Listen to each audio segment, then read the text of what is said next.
Meron muli tayong update patungkol po sa ating minomonitor na si Tropical Depression Wilma. Taglay pa rin itong hangin na 45 kilometers per hour. Nasa Tropical Depression category at may pagbugso hanggang 55 kilometers per hour. At mabagal pa rin itong kumikilos, pakanluran. Base sa ating latest satellite animation, kung mapapansin po natin, nasa itaas na bahagi ng bagyo yung makakapal na mga kaulapan. So yung ating mga kababayan, somewhere dito sa may southern portion ng Eastern Samar, Leyte, Southern Leyte, and some portions pa of Central Visayas, kapansin-pansin po na minsan nagpapakita naman ng haring araw, pero pabugso-bugso rin po yung hangin dahil nga po sa direktang epekto nitong si bagyong Wilma.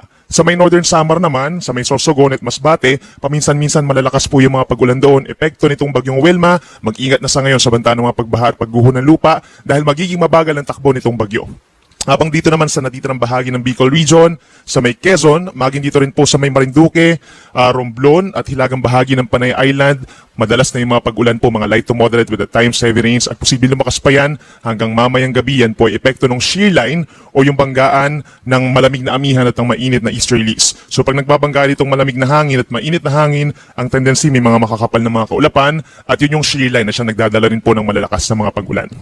Sa ngayon yung amihan natin or northeast monsoon, nagdadala rin po ng maulap na kalangitan dito sa may eastern sections of northern and central Luzon. So yung Cagayan Valley, Cordillera Region, Aurora, madalas yung makulimlim na panahon, sasamahan din yan ng may kalamigang panahon lalo na po sa madaling araw at meron lamang mga light to moderate rains nga. Yung mga hindi natin nabanggit na areas dito sa may Luzon, kabilang po ang Metro Manila, partly cloudy to cloudy skies pa rin at may tsansa lamang ng pulupulo at mahinang pag-ulan. Sa Mindanao, itong portions po ng Caraga Region, Northern Mindanao, Zamboanga Peninsula, may mga kalat-kalat na ulan pero hindi naman po yan tuloy-tuloy at hindi na naman kalakasan. Epekto rin itong si bagyong Wilma at fair weather conditions naman sa may southern parts pa of Mindanao, sasamahan lamang ng mga pulupulong pag-ulan. At base sa ating latest satellite animation, wala naman tayong namamataan po na panibagong low pressure area or bagyo na susunod itong kay bagyong Wilma. Sa susunod po yan na linggo. Base sa pinakahuling track ng Pag-asa, inaasahan nga po sa susunod na 2 araw or hanggang bukas, magiging mabagal ang pagkilos ng bagyo. Yung landfall niya, most likely dito po sa may Eastern Samar, pero umaangat nga ng bahagya, posible ring tumama dun sa may eastern part of Northern Samar. Regardless, within the next 24 hours, kikilos ang bagyo dito sa may Eastern Visayas ng napakabagal, mabababad po sa malakas na pag-ulan ng ating mga kababayan po doon, maging dito rin sa may Bicol Region, dahil pa rin sa shear line. Inaasahan kikilos ang bagyo westward. So pagsapit bukas ng gabi, nakalampas na ito ng Panay Island at nasa may Sulusi na.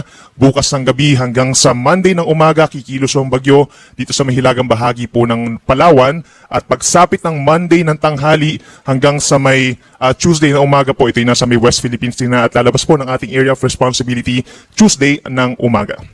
In terms of intensity, nakikita natin na magiging mahina pa rin po itong bagyo na ito. Malaking factor sa kanyang pagiging tropical depression lamang ay yung pagpasok nga po ng malamig at tuyong hangin. So nandyan yung factor kung saan napipigilan talaga yung paglakas niya bilang isang storm or typhoon at maging super typhoon. And climatologically, kapag ang mga bagyo ay tumatama sa ating mga kalupaan at kapag mas maraming lupa ang tinatamaan po nito, nababasag o nasisira yung kanyang circulation dahil sa friction effects, kaya napipigilan din yung kanyang pagganda ng ikot.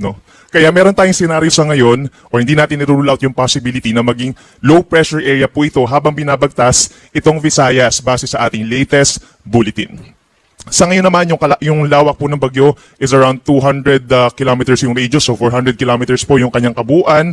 At sa ngayon, nagdadala ng mga pabugso-bugsong hangin dito sa ilang parte po ng Bicol Region, Eastern and Central Visayas. Kaya naman sa ngayon, nakataas po ang wind signal number 1 sa may Sorsogon, Masbate, Northern Samar, Eastern Samar, Samar at Biliran.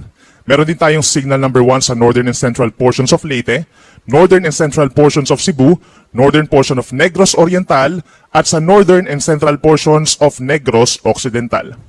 Meron din tayong signal number 1 sa Aklan, Antique, Capiz, Iloilo at Guimaras, Romblon, southern portion of Oriental Mindoro, southern portion of Occidental Mindoro, at dito rin po sa northeastern portion ng Palawan, kabilang na ang Cuyo and Calamian Group of Islands. Kapansin-pansin po no, na tinanggal na natin yung mga wind signals dito sa may Surigao Provinces, Dinagat Islands, Southern Leyte, dito sa may southern tip ng Leyte Province, maging sa buong Bohol, tinanggal na po natin yung wind signal number 1, southern portion of Cebu, southern portions din po ng Negros Oriental, central and southern portions, at ilang bahagi pa ng Central, Negros Occidental. Yan po ay dahil dun sa liit nung diameter o yung lawak ng bagyo, yung radius niya dun sa ilalim na bahagi ng bagyo. Pero sa itaas na bahagi, mas malawak, kaya mas nararamdaman po yung mga pabugso-bugsong hangin dito sa may areas na merong signal number 1. Para din sa ating mga naglalayag po ng mga kababayan, kapag po meron tayong wind signal, para po sa inyong para rin sa inyong safety, ay pagbabawalan muna kayo na pumalaot. Pero the moment po na matanggal yung inyong mga wind signals, pakipag-coordinate po sa inyong mga local coast guards po for possible resumption ng inyong mga sea travels. At para naman sa ibang lugar, dito sa ating bansa, meron din pong epekto yung outer portion nitong si Bagyong Wilma at yung malakas na amihan, magdadala rin ito ng pabugso-bugsong hangin. Ngayon at bukas, halos buong Luzon. Meron din mga gusty conditions, gayon din ang buong Visayas at Zamboanga Peninsula kapag kayo ay walang wind signal. Samantala, pagsapit ng Lunes, most of Luzon pa rin po, except kung magkakaroon ng wind signal dito sa may Palawan, asahan pa rin yung pabugso-bugsong hangin dulot ng habagat. Para naman sa lagay ng ating mga magiging pag-ulan po no, sa susunod na 3 araw, aasahan pa rin yung epekto ng malalakas sa ulan nitong si Bagyong Wilma, lalo na doon sa ibabaw na bahagi nga ng bagyo at maging dito pa rin sa shear line o yung bangga ng mainit at malamig na hangin. Asahan yung 100 to 200 mm sa dami ng ulan within 24 hours or hanggang bukas ng tanghali sa may Northern Samar, Sorsogon, Masbate at Romblon. Yan po ay dahil kay Bagyong Wilma. Ito namang Samar in Eastern Samar as well as Biliran, posible pa rin yung 50 to 100 mm sa dami ng ulan sa susunod na 24 oras.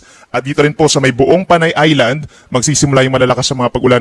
Yung shear line naman, o yun ngang convergence po ng mainit at malamig na hangin, magdadala rin po ng matinding ulan sa kasalukuyan sa may Camarines Norte, Camarines Sur, Catanduanes, and Albay, paminsan-minsan, or magiging madalas na po yung mga intense na mga pag-ulan. Lagi magantabay sa ating mga heavy rainfall warnings. Habang dito naman sa may Quezon, Marinduque, and Oriental Mindoro, nasa 50 to 100 mm ang dami ng ulan sa susunod na 24 oras. Ngayon pa lamang po, binabalaan na natin yung ating mga kababayan sa posibleng mga pagbaha, lalo na doon sa mga low-lying areas, yung pagguho ng lupa sa mga mountainous areas at yung pag-apaw ng ating mga kailugan, madalas po or mataas ang chance kung dito po sa may mga orange na hanggang 200 mm ang dami ng pag-ulan. Para naman sa lagay ng ating karagatan, meron pa rin tayong gale warning sa mga maglalayag po dun sa mga lugar na walang wind signals. Sa may eastern coast pa rin ng Luzon and Visayas, delikado pa rin ang mga pag-alon hanggang 5.5 meters or halos 2 palapag po ng gusali. Epekto yan ni Bagyong Wilma at ng amihan. Sa may eastern coast of Cagayan pa rin, Isabela, pababa ng Aurora, northern coast ng Quezon kabilang po ang Polillo Islands, Camarines Norte, northern coast of Camarines Sur, Catanduanes, eastern coast ng Albay at ng Sorsogon, hanggang dito po sa may northern Samar and eastern Samar, delikado ang mga pag-alon. Again, makikipag-coordinate po sa ating mga local coast guards kung kinakailangan po or para malaman po no, kung magpapatuloy ba yung sea travel. Kasi most likely pag may gale warning po, pagbabawalan muna ang ating mga kababayan na nangingisda at yung may small sea vessels. At yan muna latest, mag-ingat po tayo.